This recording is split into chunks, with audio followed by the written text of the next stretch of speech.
अध्याय 12 विद्युत प्रवाह के चुंबकीय प्रभाव magnetic effects of electric current कक्षा 10 विज्ञान एनसीईआरटी अभ्यास प्रश्नों के हल अस्वीकरण डिस्क्लेमर ये समाधान केवल छात्रों की सहायता के लिए प्रदान किए गए हैं ताकि वे एनसीईआरटी की पाठ्यपुस्तक के प्रश्नों को समझ सकें और उनका उत्तर दे सकें। इसमें व्याख्या चित्र और समीकरण दिए गए हैं ताकि अवधारणाओं को स्पष्ट रूप से समझने में मदद मिल सके।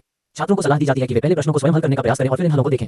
अभ्यास प्रश्नों के हल। प्रश्न 1, निम्नलिखित में से कौन सा विकल्प एक लंबे सीधे तार के पास चुंबकीय क्षेत्र का सही वर्णन करता है? अ क्षेत्र में तार के लंबवत सीधी रेखाएं होती हैं। बी क्षेत्र में तार के समानांतर सीधी रेखाएं होती हैं। सी क्षेत्र में तार से उत्पन्न होने वाली रेडियल रेखाएं होती हैं। डी क्षेत्र में तार के केंद्रित वृत्ताकार रेखाएं होती हैं। उत्तर, डी क्षेत्र में तार के केंद्रित वृत्ताकार रेखाएं होती हैं। व्याख्या, जब किसी सीधे चालक कंडक्टिंग वायर से विद्युत प्रवाह गुजरता है तो उसके चारों ओर चुंबकीय क्षेत्र उत्पन्न होता है। ये चुंबकीय क्षेत्र वृत्ताकार रेखाओं कंसेंट्रिक सर्कल्स के रूप में होते हैं जिनकी दिशा दाएं हाथ के अंगूठे के नियम राइट हैंड थंब रूल द्वारा निर्धारित की जा सकती है। प्रश्न 2, शॉर्ट सर्किट के समय परिपथ में धारा करंट का क्या होता है? अ, यह काफी कम हो जाती है। बी, यह अपरिवर्तित रहती है। सी, यह अत्यधिक बढ़ जाती है। डी, ये लगातार बदलती रहती है। उत्तर, सी, यह अत्यधिक बढ़ जाती है। व्याख्या, जब किसी परिपथ में शॉर्ट सर्किट होता है तो प्रतिरोध रेजिस्टेंस बहुत कम हो जाता है जिससे धारा करंट अचानक बहुत अधिक बढ़ जाती है। यह ओवरहीटिंग और आग लगने का कारण बन सकता है। समीकरण ओम का नियम Ohm's law V = I × R, जहां R प्रतिरोध कम होने पर I धारा बहुत अधिक बढ़ जाती है। प्रश्न 3, निम्नलिखित कथनों को सत्य ट्रू या असत्य फॉल्स बताइए। किसी विद्युत धारा वहन करने वाली लंबी वृत्ताकार कुंडली के केंद्र पर चुंबकीय क्षेत्र समानांतर सीधी रेखाओं के रूप में होता है। बी, हरे रंग के इंसुलेशन वाली तार आमतौर पर विद्युत आपूर्ति की लाइव वायर होती है। उत्तर, असत्य ट्रू। बी, असत्य फॉल्स, हरा तार अर्थ वायर होता है, लाइव वायर नहीं। व्याख्या, एक वृत्ताकार कुंडली सर्कुलर कॉइल के केंद्र में चुंबकीय क्षेत्र लगभग समान रूप से वितरित होता है और इसमें समानांतर क्षेत्र रेखाएं पैरेलल फील्ड लाइंस होती हैं। बी, घरेलू विद्युत वायरिंग हाउस होल्ड वायरिंग में लाइव वायर आमतौर पर लाल रेड रंग की होती है। न्यूट्रल वायर आमतौर पर काले ब्लैक रंग की होती है। अर्थ वायर सुरक्षा के लिए हरे ग्रीन रंग की होती है। प्रश्न 4, चुंबकीय क्षेत्र उत्पन्न करने के 2 तरीके लिखें। उत्तर, 1, स्थायी चुंबक परमानेंट मैग्नेट का उपयोग उदाहरण बार मैग्नेट या घोड़े की नाल के आकार का चुंबक हॉर्सशू मैग्नेट। 2, विद्युत धारा वहन करने वाले चालक करंट कैरिंग कंडक्टर का उपयोग उदाहरण सोलोनॉइड या कोई सीधा विद्युत वाहक तार। व्याख्या, स्थायी चुंबक परमानेंट मैग्नेट स्वाभाविक रूप से एक चुंबकीय क्षेत्र उत्पन्न करता है। विद्युत धारा प्रवाहित करने वाले तार करंट कैरिंग वायर के चारों ओर एक चुंबकीय क्षेत्र उत्पन्न होता है जैसा कि ओर्स्टेड के प्रयोग अर्स्टेड्स एक्सपेरिमेंट में देखा गया था। प्रश्न 5, जब किसी चुंबकीय क्षेत्र में रखा विद्युत धारा वहन करने वाला चालक बल का अनुभव करता है तो वह बल अधिकतम कब होगा? उत्तर, जब चालक चुंबकीय क्षेत्र की दिशा के लंबवत परपेंडिकुलर रखा जाता है तब बल अधिकतम होता है। व्याख्या, इस बल को निम्नलिखित समीकरण द्वारा दर्शाया जा सकता है। F = BIL sin θ, जहां B = चुंबकीय क्षेत्र की तीव्रता मैग्नेटिक फील्ड स्ट्रेंथ, I = चालक में प्रवाहित धारा current in the conductor, L = चालक की लंबाई लेंथ ऑफ द कंडक्टर, θ = चालक और चुंबकीय क्षेत्र के बीच का कोण angle between the current and magnetic field. अधिकतम बल के लिए यदि θ = 90 तो sin 90 = 1 जिससे बल अधिकतम हो जाता है। प्रश्न 6, कल्पना करें कि आप एक कक्ष चैम्बर में बैठे हैं जिसकी आपकी पीठ वाली दीवार के समानांतर एक इलेक्ट्रॉन बीम आगे की दीवार की ओर बढ़ रही है। यदि ये किरण एक शक्तिशाली चुंबकीय क्षेत्र के प्रभाव से आपकी दाईं ओर विक्षेपित डिफ्लेक्टेड हो जाती है तो चुंबकीय क्षेत्र की दिशा क्या होगी? उत्तर, चुंबकीय क्षेत्र की दिशा नीचे अर्थात जमीन की ओर होगी। व्याख्या, चुंबकीय क्षेत्र की दिशा निर्धारित करने के लिए फ्लेमिंग का बाएं हाथ का नियम फ्लेमिंग्स लेफ्ट हैंड रूल प्रयोग किया जाता है। इस नियम के अनुसार पहली उंगली फर्स्ट फिंगर चुंबकीय क्षेत्र BB की दिशा दर्शाती है। दूसरी उंगली सेकंड फिंगर धारा 2 की दिशा दर्शाती है। ध्यान दें कि इलेक्ट्रॉन की गति की दिशा परंपरागत धारा कन्वेंशनल करंट के विपरीत होती है। अंगूठा थंब बल फोर्स की दिशा दर्शाता है यानी इलेक्ट्रॉन किरण के विक्षेपण की दिशा। निष्कर्ष, इलेक्ट्रॉन पीछे की दीवार से आगे की दीवार की ओर गति कर रहे हैं जिसका अर्थ है कि परंपरागत धारा कन्वेंशनल करंट सामने से पीछे की ओर होगी। किरण दाईं ओर विक्षेपित हो रही है जिससे अंगूठा दाईं ओर इशारा करेगा बल की दिशा। फ्लेमिंग के नियम के अनुसार पहली उंगली फर्स्ट फिंगर को नीचे इंगित करना होगा, इसलिए चुंबकीय क्षेत्र की दिशा नीचे की ओर होगी। प्रश्न 7, निम्नलिखित के लिए दिशा निर्धारित करने का नियम बताइए। किसी विद्युत वाहक सीधे चालक करंट कैरिंग स्ट्रेट कंडक्टर के चारों ओर चुंबकीय क्षेत्र।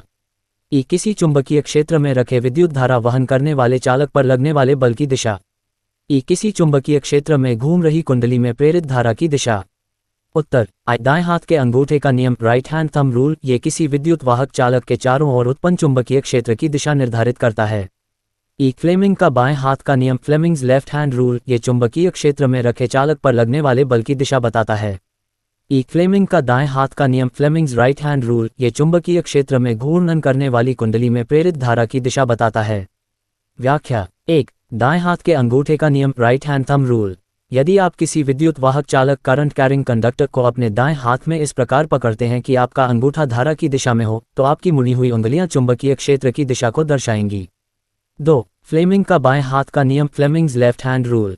यदि आप अपने बाएं हाथ की तीनों उंगलियों को एक दूसरे के लंबवत फैलाते हैं तो पहली उंगली फर्स्ट फिंगर चुंबकीय क्षेत्र BB की दिशा दर्शाएगी, दूसरी उंगली सेकंड फिंगर विद्युत धारा 2 की दिशा दर्शाएगी, अंगूठा थंब चालक पर लगने वाले बल FF की दिशा दर्शाएगा। नियम का उपयोग ये नियम विद्युत मोटर इलेक्ट्रिक मोटर और चालक पर चुंबकीय बल की दिशा निर्धारित करने के लिए प्रयोग किया जाता है। 3 फ्लेमिंग का दाएं हाथ का नियम फ्लेमिंग्स राइट हैंड रूल। यदि आप अपने दाएं हाथ की तीनों उंगलियों को लंबवत फैलाते हैं तो पहली उंगली फर्स्ट फिंगर चुंबकीय क्षेत्र BB की दिशा दिखाएगी, अंगूठा थंब चालक की गति मोशन की दिशा दिखाएगा, मध्यमा उंगली मिडिल फिंगर प्रेरित धारा 2 की दिशा दिखाएगी। नियम का उपयोग ये नियम विद्युत जनरेटर इलेक्ट्रिक जनरेटर और चुंबकीय क्षेत्र में गति करने वाले चालक में उत्पन्न धारा की दिशा निर्धारित करने के लिए प्रयोग किया जाता है। सारांश अवधारणा कॉन्सेप्ट नियम रूल उद्देश्य पर्पस। विद्युत वाहक चालक के चारों ओर चुंबकीय क्षेत्र दाएं हाथ का अंगूठा नियम चुंबकीय क्षेत्र की दिशा निर्धारित करता है। चुंबकीय क्षेत्र में रखे चालक पर बल फ्लेमिंग का बाएं हाथ का नियम चालक पर लगने वाले बल की दिशा बताता है। प्रेरित धारा की दिशा फ्लेमिंग का दाएं हाथ का नियम घूर्णन से उत्पन्न विद्युत धारा की दिशा निर्धारित करता है। प्रश्न 8 विद्युत शॉर्ट सर्किट कब होता है?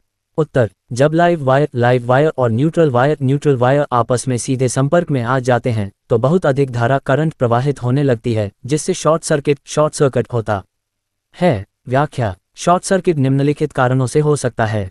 1 क्षतिग्रस्त इंसुलेशन डैमेज्ड इंसुलेशन पुराने या खराब तारों की इंसुलेशन परत हट जाने से संपर्क हो सकता है। 2 दोषपूर्ण उपकरण फॉल्टी अप्लायंसेस किसी उपकरण के अंदर खराबी आने से तारों का सीधा संपर्क हो सकता है। 3 तारों का अधिक गर्म होना ओवरहीटिंग ऑफ वायर्स अधिक लोड के कारण तार अत्यधिक गर्म हो सकते हैं जिससे इंसुलेशन पिघल सकता है और शॉर्ट सर्किट हो सकता है। समीकरण ओम्स लॉ ओम का नियम I = V/R जहां I = धारा करंट, V = विभवांतर वोल्टेज, R = प्रतिरोध रेजिस्टेंस। यदि प्रतिरोध RR बहुत कम हो जाता है तो धारा 2 अचानक बहुत अधिक बढ़ जाती है जिससे अत्यधिक गर्मी उत्पन्न होती है और आग लगने की संभावना बढ़ जाती है। प्रश्न 9 अर्थ वायर का क्या कार्य है? धातु से बने विद्युत उपकरणों को अर्थिंग करना क्यों आवश्यक है? उत्तर 1 अर्थ वायर का कार्य अर्थ वायर कम प्रतिरोध वाला लो रेजिस्टेंस मार्ग प्रदान करता है जिससे लीकेज करंट सुरक्षित रूप से भूमि में प्रवाहित हो जाती है। 2 विद्युत उपकरणों को अर्थिंग करने की आवश्यकता। यदि किसी विद्युत उपकरण का धातु भाग गलती से लाइव वायर से संपर्क में आ जाए तो अर्थ वायर उस अतिरिक्त धारा को पृथ्वी में प्रवाहित कर देता है। इससे उपयोगकर्ता को बिजली का झटका इलेक्ट्रिक शॉक नहीं लगता और उपकरण को नुकसान से बचाया जा सकता है। महत्वपूर्ण नियमों और अवधारणाओं का सारांश। अवधारणा कॉन्सेप्ट नियम रूल यूज्ड उद्देश्य पर्पस।